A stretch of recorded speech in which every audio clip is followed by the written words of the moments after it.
How to use the Monogram Maker in Cricut Designspace. Step 1.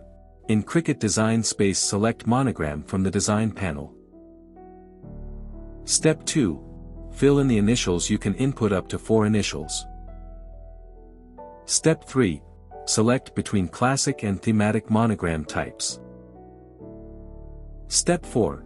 In classic you have 4 subcategories: modern, elegant, handwritten and vintage, and several text and frame styles to choose from.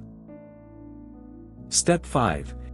In thematic monogram types there are 5 subcategories: botanical, decorative, occasions, interest and sports. Step 6. From the operation type drop-down you can filter designs that will only cut or both cut plus draw. Step 7.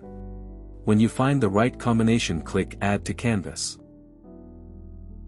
For more such help and information, visit us at www.mannymaker.com or call us at +1 786 866 5932 +44 020 3983 0480.